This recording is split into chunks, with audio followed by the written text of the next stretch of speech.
Hello, good afternoon, good evening, bienvenue, welcome, wherever it is in the world for you. Welcome to this webinar.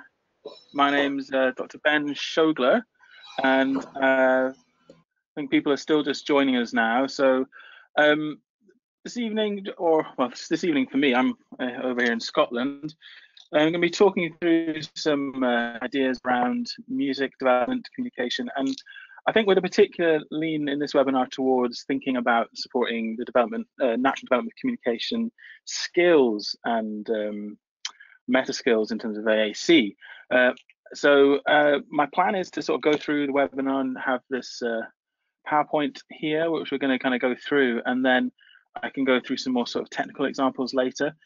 Just very quickly to note, this isn't specifically a Skoog tutorial webinar. We'll be doing another one of those more specifically just on kind of tips and tricks and things like that later this month. And we'll also be doing an autism focused webinar next month as well.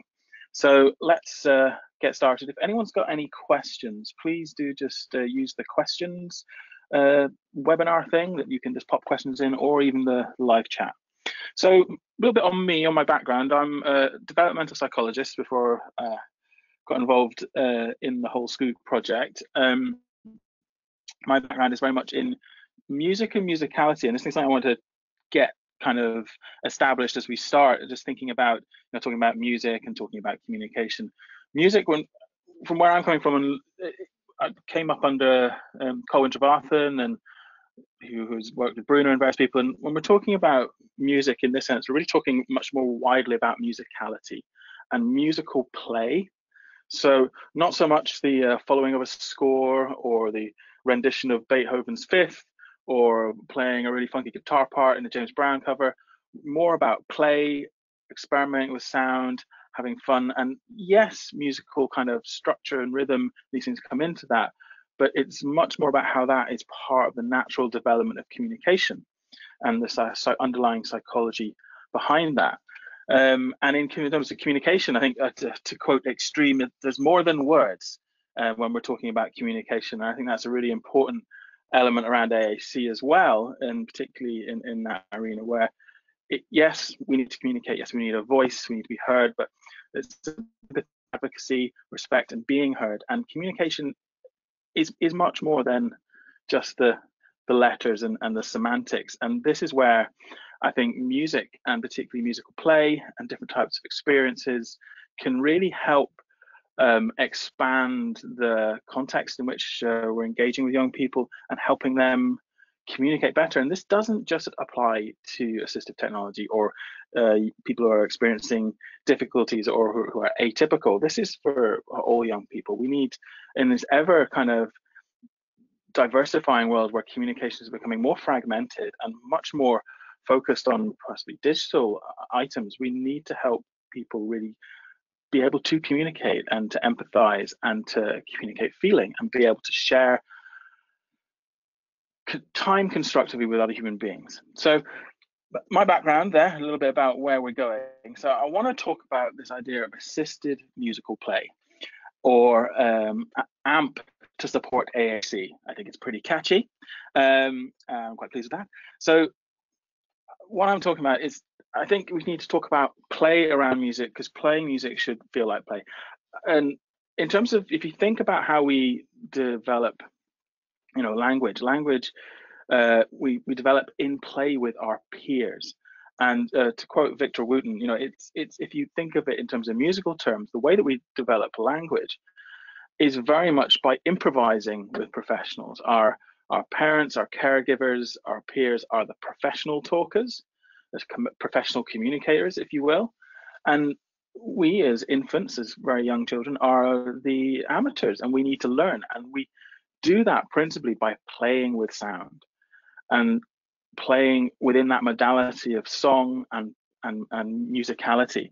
And that's where I think the real focus, and that's where the real opportunity is, particularly within education, in the AT space, for us to be able to kind of broaden that out and create really supportive and novel experiences that are going to help young people develop. As I said earlier, my background in developmental psychology is very much in mother-infant communication, the development of language, and wider human musicality.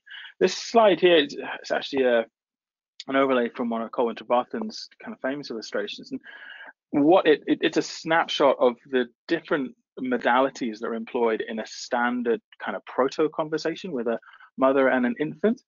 And you can see there's all these arrows winging about and zapping around, and kids waving, the mom's waving, there's listening, there's speaking, there's gaze. You can put smell and touch and all these other things into there. But the point being that this is a multimodal ballet, a ballet of the senses, if you will.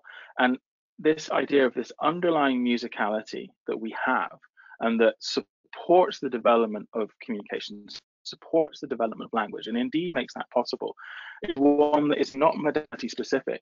And so we need to think, more widely about music in terms of musical play and experimenting sound, but also to open that up in terms of modality. Music is a movement and color and sound and all these different elements, and our system, our neurology is geared to resonate to these things, to this type of play, this type of interaction. But it can do it across modalities. It doesn't have to be limited to just sound and just words and these kind of things. So it's about coordinating and trying to coordinate yourself with other human beings. And also, the really key thing, I think, for this slide is that the arrows go two ways. And again, it's got to be dynamic. And when we go forward and talk a bit more about music and musical kind of ideas and things that we can do, it's so important that this is a dynamic and responsive experience and environment that we create for people. Because there are, so it's great listening to music. I love music. I listen to it practically all the time. I'm a music nut. But in terms of this idea of musicality and that musical behavior that supports how we learn to communicate, then it needs to be dynamic. And as we develop as infants through into toddlers, we use our whole bodies in this, and our whole body supports this musical play with rhythm and with sound and with action. And I just want to show you this, moving on slightly. I know that with the webinar, it may take a couple of seconds to catch up with me here. So now what I'm looking at on my screen is a couple of images from a video that I was going to show you, but I was a bit concerned about the bandwidth here. But I'm just going to talk you through this example. This is a young baby, just a few months old, who is feeding with her mother. It's actually a Swedish family. And this baby was born blind, so completely blind, has never seen a hand, has never seen someone conduct. And the mother is singing a Swedish nursery rhyme to this baby. And as she does it in the video, which I can find a link to later, the baby actually conducts her voice. And that was one of my undergraduate many years ago, tracked the movement of the hand, and it beautifully coordinates with the mother's voice. Now, this baby has never seen its own hand. It's never seen someone conduct. But when the notes go up, the hand goes up. When it goes down, and it's really quite astounding how connected they are. And it's not just through sound, and it bleeds out across the different modalities, the different senses. So it was just a small example on that. So I think what I've always talked more widely about, particularly in terms of developing technologies and specifically, yes, at Skoog we want to help. We want to help us when we create tools specifically around this. But it's thinking of music and musical play as a kind of playground, a soft play area for developing and honing your communication skills. And our parents and our peers are there to help us and to keep us safe and to help us try out new things. And for the majority of young people, it's done through bodily kind of music, voice, bodily percussion, these kind of things. But when we have young people who don't have good control of their body or their voices or their lungs, or are faced in interacting in those types of natural musical play, either with caregivers or peers, because of their particular stage of development or their circumstance, then that natural musicality, that joyous, bubbling, playful energy can be cut off for them. And this really impacts in a big way development of communication, evidently. And what I want to talk about here, and what I'm hoping is of interest to you guys, is how we can. Oh, you've lost all audio. Is that everyone has lost all audio? Sorry, I've just received a question saying I've lost all audio. That's not great. Let's exit here. Let's see. It's coming up in my. So I still have a good Wi-Fi connection. Okay, Courtney Fuller can hear. That's great. So I'm gonna, David. I hope it comes back for you. But I'm gonna crack on because I think we're good. Hopefully. So talking about play and thinking about musical play. So play generally as a behavior, and I think this is the other thing, thinking in terms of music as a thing we do. It's not the notes on the page, it's not the sounds themselves, but it's a behavior. It's something we share with other people. Music is very social in that way. And thinking about play and how children play, play can be thought of in 5 different ways. It can be imaginary play, multisensory play, physical play, social play, or creative play. And the really interesting thing when you look at it and think about it is that musical play is all of those in one. Particularly if you are thinking about imitation, elaboration, or improvisation kind of games. In that, it really does.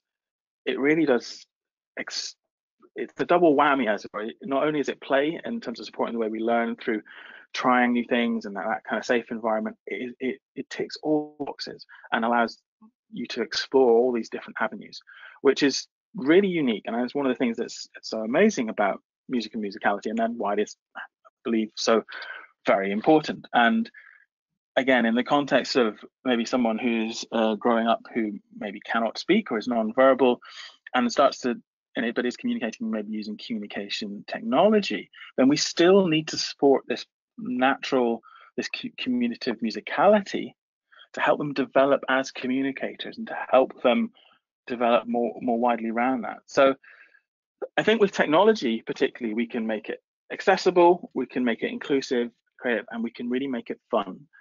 And that, I think, what is so key to this is making sure that it's about playing with sound. And maybe to some people that may not seem so musical, just making some crazy noises. But for many of us, particularly where we start and start off in life, that is absolutely, I would say, one of the most important things to do is let students play with sound, with whatever it is that you've got.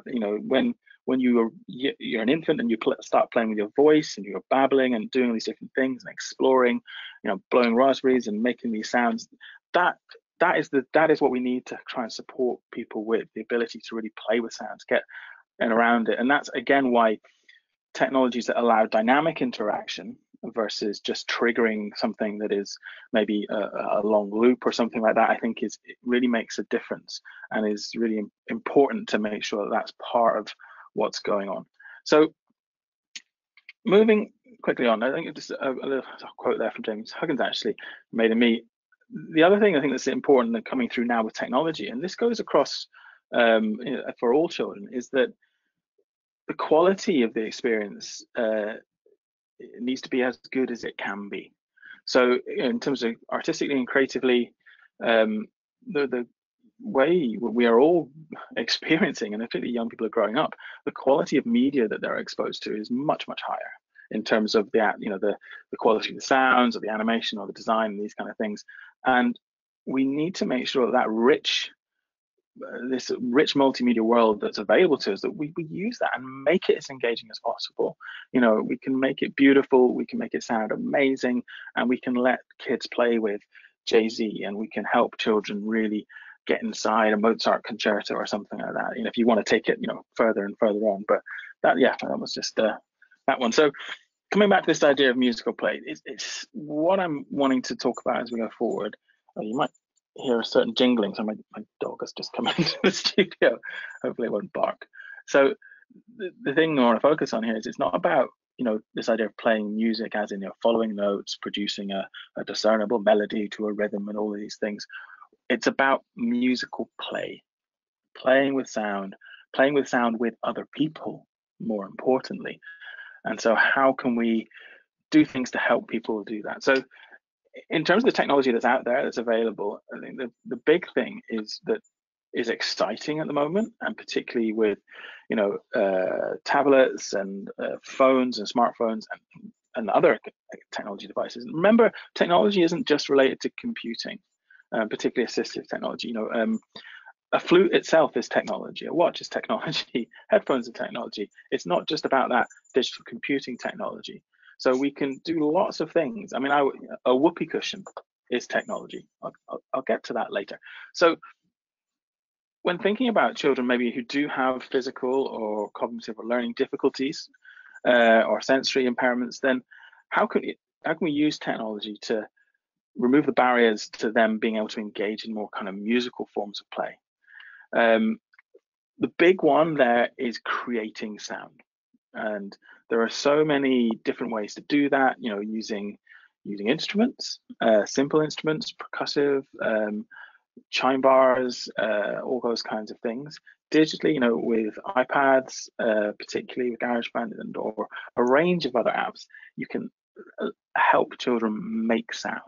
So that act of making sound, that act of vocalizing, even recording individuals' own sound, but many of us take our voices so much for granted. It's such a powerful motivator. It's an incredible thing to be able to make a noise and to hear yourself in the environment. I mean, it confirms that we are here and we're alive and we're part of things. And so to give children a voice, not just in terms of words, but in terms of being playful with sound in their environments and around others, is really important. And there are so many different ways to do that.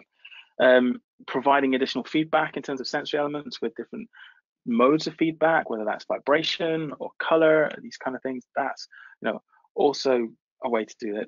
And then thinking more in terms of going back to the musical play, for the majority of children, they play with their voices, they sing songs, and they have control of their voice, and it works pretty well, and they begin to kind of create notes in a general structure that fits with musicality, because that's where it all comes from.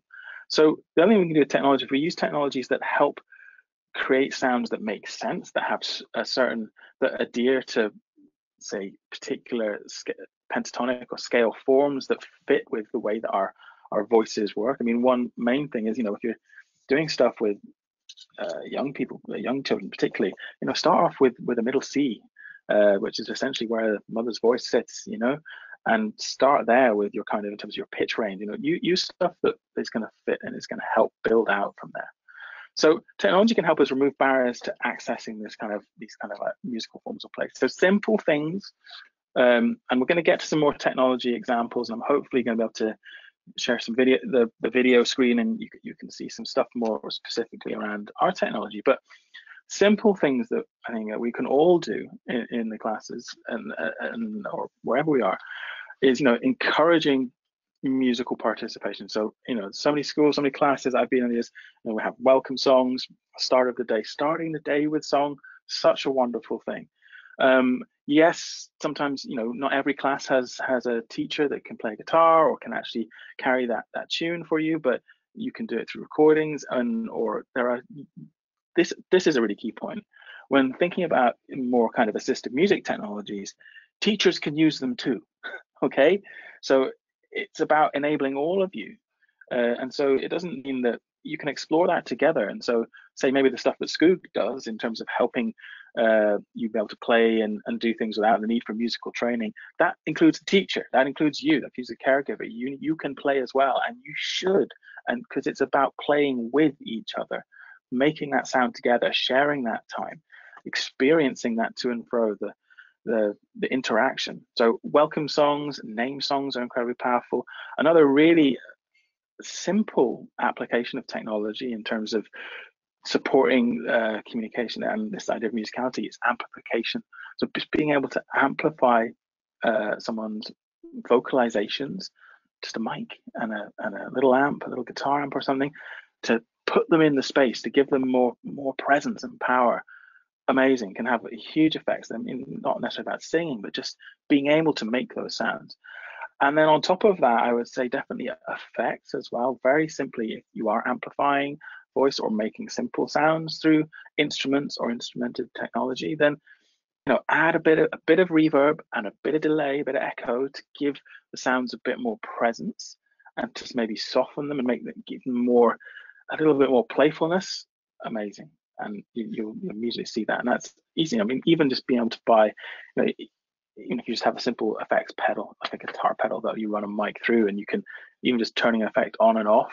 I mean, it works like a switch, so people are used to using, say, Big Mac switches. Switch control can operate something like that, and so they're gaining control and they're generating that sound through vocalization, amplifying it, and affecting it. And it's this again, make it dynamic. If you make it dynamic, it becomes communicative. It becomes an interaction, a dyad, an exchange that is empathic and sensitive, and gives that baseline for communication. Let people explore sound, nonsense sounds, use sampling apps or recorders, be able to trigger different sounds, and let the kids play. I mean, one thing we've experienced over the years with Skoog is sometimes schools will order, say, Skoog or something, and it arrives at the IT department first. And we sometimes get you get calls or emails from IT people going, I don't understand it, I don't get it, I don't know how to use it. And it's like, well, it's not for you. Give it to the children. Let them play. Let them have fun with it. That's what this is all about. So play with nonsense sounds, animal sounds. Apps like Scratch that we do that's free on iOS, where you can record any sound in and trigger it off. So allowing students to choose, pick sounds, have sounds of toys or animals, and then be able to control and trigger those in their environment in a playful way. Like I said before, a whoopee cushion is a pressure activated sound device. It's fun, it's funny, and it can be so playful.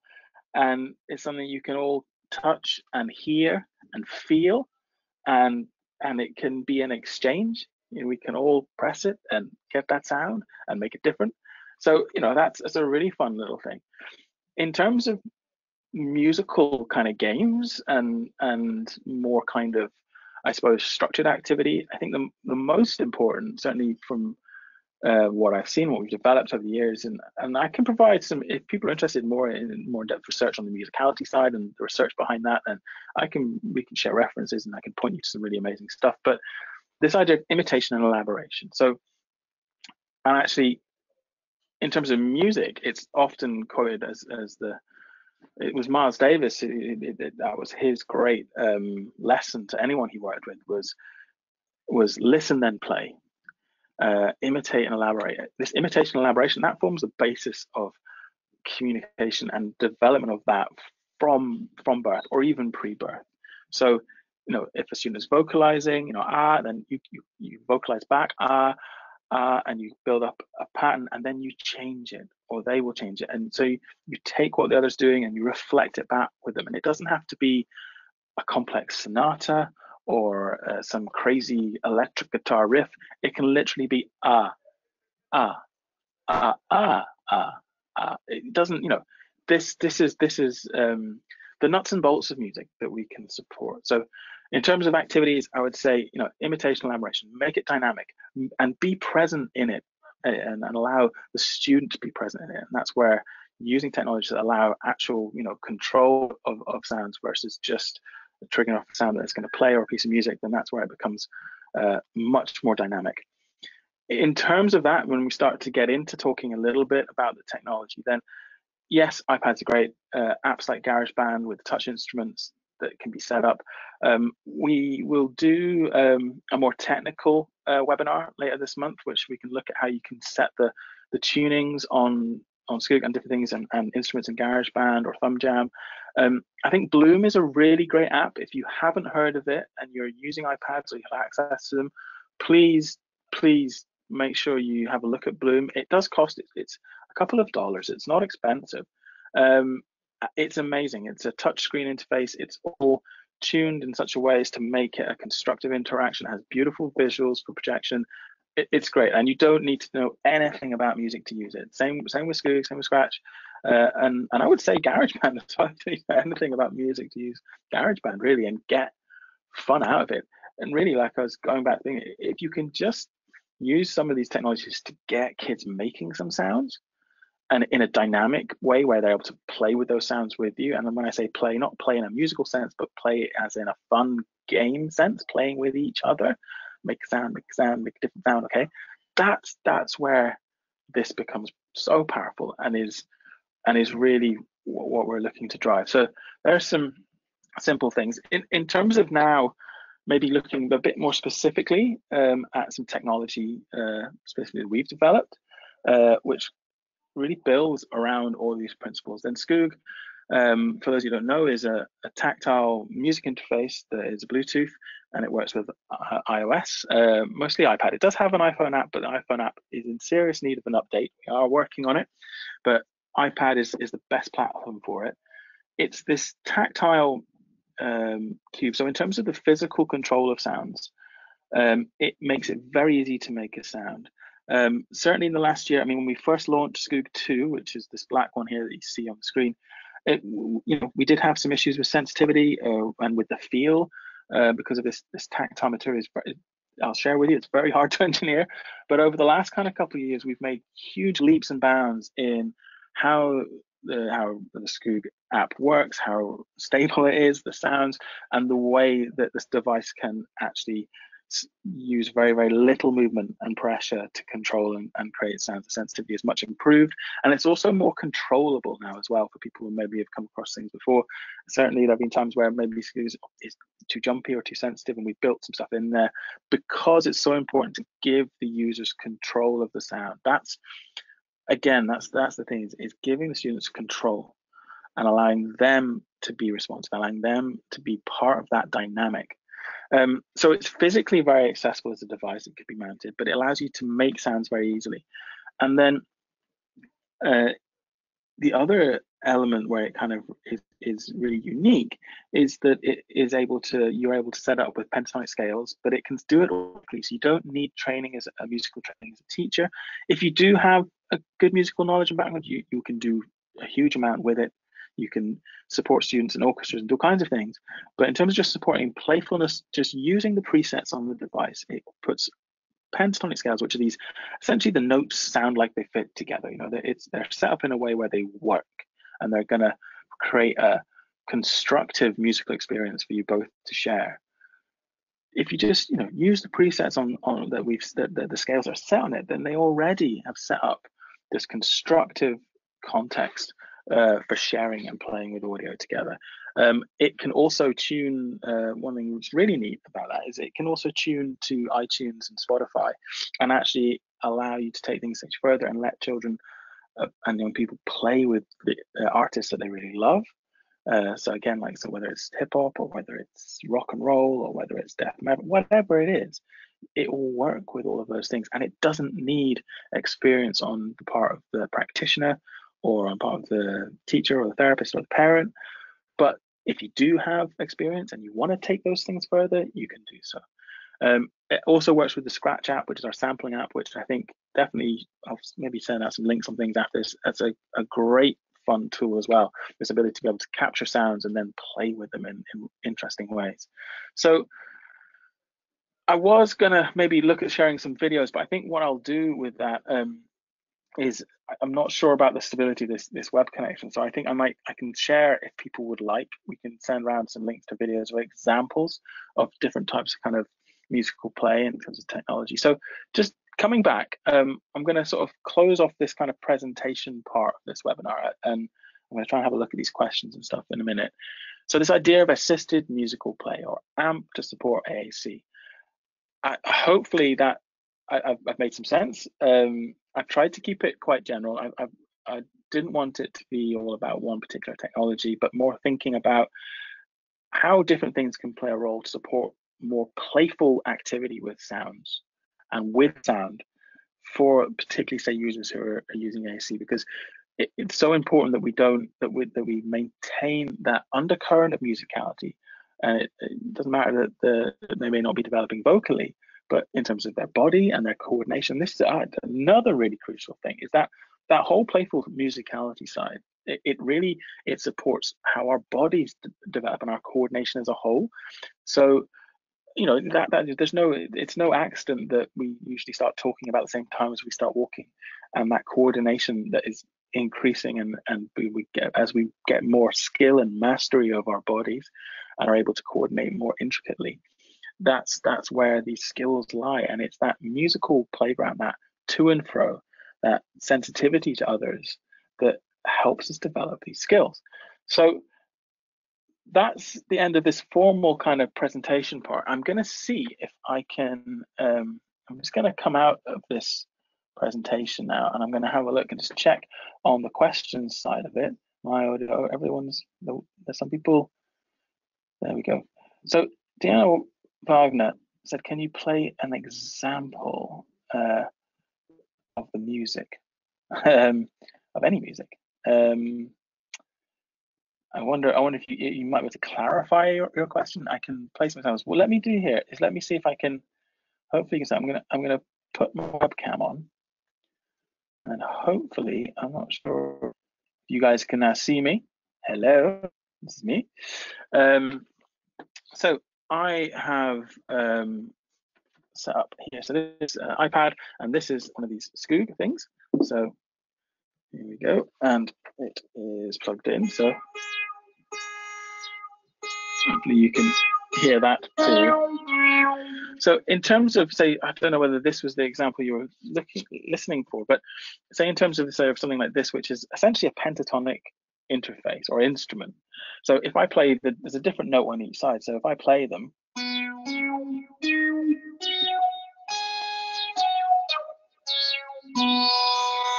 you can hear they fit together. It sounds like I know what I'm doing. I really don't. But it's essentially doing the job where it's providing you with a set of notes that work well in a tonal space, and you can use that in so many different ways. This idea of, I mean, this works as well, say, with if you have access to some xylophones or marimbas, you can just leave 2 or 3 bars in there. They all are tuned by the length, but you can set it so it's not chromatic, and it is actually set to intervals that this lovely resonance and this safe space to play. And I think that's another really important thing about play as a behavior, is we need to feel safe to be able to play. We need to have that feeling where we think it's going to be okay.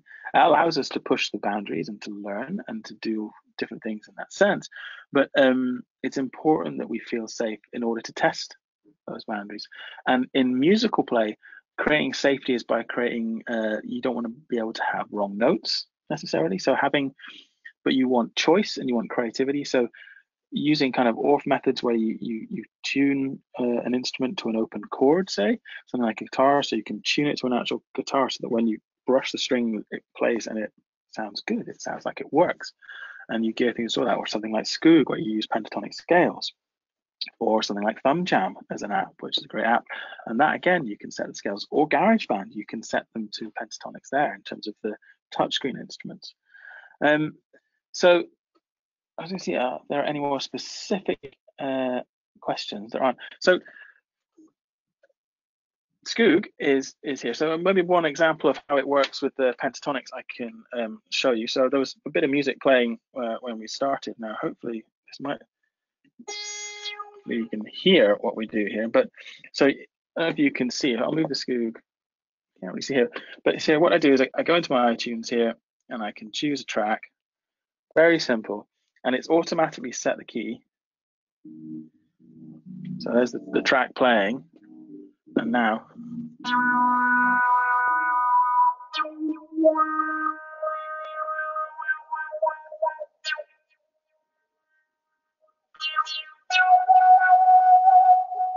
So if you can hear, hopefully you can, that it's actually fits with the music, and it frees me up to improvise and just to play around with the sounds and to just have fun with it. And usually in learning music and instruments, you don't get to do that until you've learned how to play your violin or how to play your saxophone. But with technologies like iPads or Skoogs or GarageBand, you can open that up immediately so that it's really for anyone to play and to have fun with that. So yeah, so this is set the key to B major. There's other things that you can do if you don't have one of these devices, say, and that is what's getting a bit loud there. I'm gonna wait till it kicks in a little bit, and then I was gonna play with it. But there are websites like Chordify.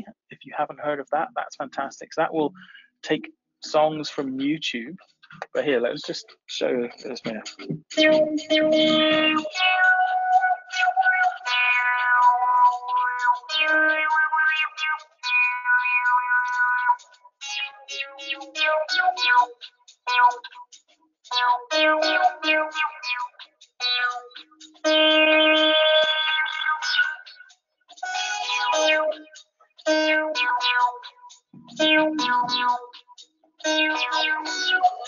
So yeah, an example of just how that facilitates that kind of thing. But yeah, so websites like Chordify will allow you to, it'll tell you the keys, it'll tell you what notes to set something to, or what chord is playing within a particular track, and you can use that then to support students. Oh, wait a minute, how does the Skoog, wait, so we've got some specific Skoog questions. Can a device be adjusted for people with hearing disabilities? Yes, so in terms of device, so the Skoog plays through, it controls sounds from the iPad, but what we've worked with in the past, so it does have color feedback, but using something like a vibroacoustic speaker, like a Wowie One, often we would recommend using a splitter cable. Now, a Wowie One, there are lots of these vibroacoustic speakers now that are not assistive technology, they're just kind of leisure speakers, and as a result, they're only like tens of dollars, like $30, $40. Again, if someone wants to email and ask someone about where to get these things, we can share some links. So yes, it can be, you can add something like that to give it a more kind of vibrational kind of feedback. Or, you know, the other thing to do is to set the, you know, when you're using it, maybe with someone with a hearing disability, you know, make sure you've got a good quality speaker, and then change the octave so that you change it so it's nice and low. So you're using really kind of bassy sounds, because then they'll have more of a deeper vibration that the student can hear. The vibrational speakers that you can get now, these kind of cheap leisure speakers, you can actually put them on the body, and then you can feel through that.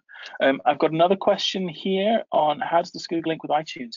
It's built into the app, so it's quite difficult. The glare off the screen is not great, but really in terms of how it links with iTunes, there's a little icon in the top of the screen here in the Skoog app, and you just touch it, and it opens up your library, and it will also connect through that library either to your iTunes library or to Spotify. Now, you do have to have the songs downloaded. Ooh, I'm gonna scoot up here a little bit. There we go. You do have to have the songs downloaded on native on the iPad, so it won't stream through Apple Music. So, but if you have an Apple Music account, you can go into your iTunes, and then if you like a track, you can download it to your iPad, and then it will come up in your media library as it accesses it through the through the app.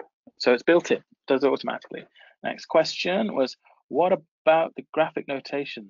So yes, so this is now, okay, so we're moving into more kind of specific Skoog territory and more kind of music learning maybe. So if everyone's happy with that, I can talk to that a little bit more. We've only got another kind of 5 minutes or so, I think, before this is scheduled 45 minutes for this, and it's been good. In terms of, say, the graphic notation, so there's some built into the app, but where I would suggest, so the graphic notation, which refers to Skoog, and actually you can use this idea of graphic notation with any instrument device. You can get some colored stickers and things, and what it refers to is, if you go to our website, so this is a different color for each side, and we put a different note on each side. So that enables you to kind of create different resources and scores and stuff. So if you go to the Skoogmusic website, let me just go here. And actually, it's probably, no, you know what? Let's use this technology, this marvelous technology. If I my screen is sharing, so if I do it on here, you will be able to see it. So I'm going to Skoog here. I just want to show you some stuff. That's not the right music. There we go. And I'll go to support. Now, I know that the webinar might be a little bit behind me in terms of what you're seeing on your screen, but it will catch up, and I will keep talking because I do like a chat. So on our support site, there's something, if you scroll down the main support page, something called the Skoog Songbook. Now, the Skoog songbook are songs that we've transcribed, and I'm just going to randomly pick Bob Marley, One Love. Okay. So here you can see on screen now, hopefully, in a minute, this graphic notation. Now, we have packs that you can download from our website that give you these color blocks. And essentially, a small bit of color is a short note, and a long bit of color is a longer note. And you, on these kind of notations, you can see here where it says at the top, it's got a color and a note, and you set those notes on the Skoog software to be the notes as they say in the score. And then if you follow or you play it. Now you can create scores. This type of color graphification, it is amazing with Lego, particularly Duplo. I can't recommend it enough.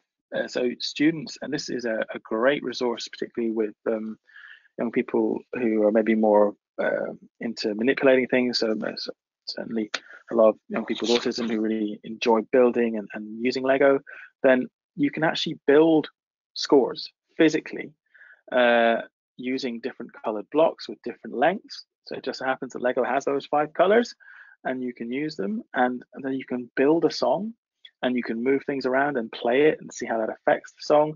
And by doing that, you're learning all different things about, you could be learning all different things about composition and harmony and these different things.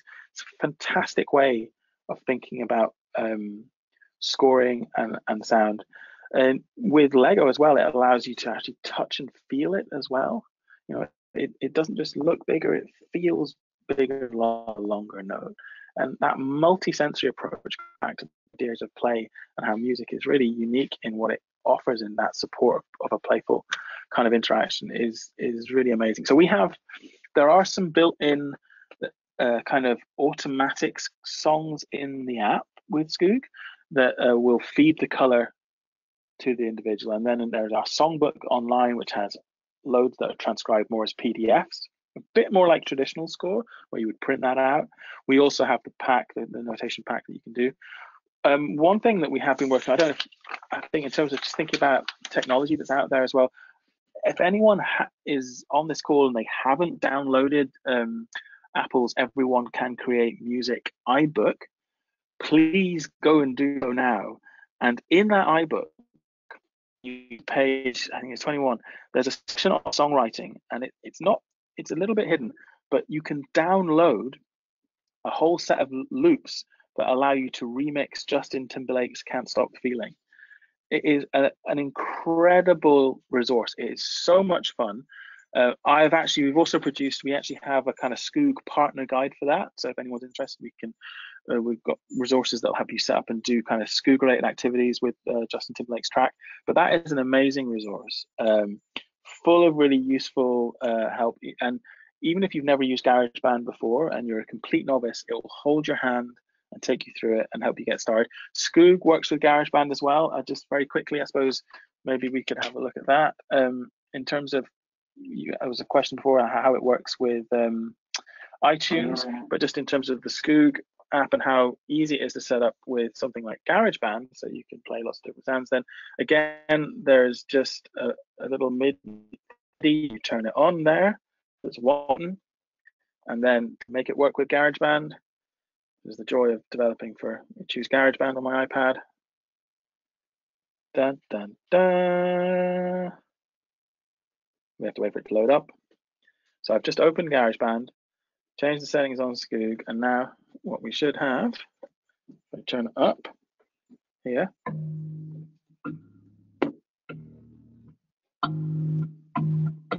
just works. So the setup is that easy.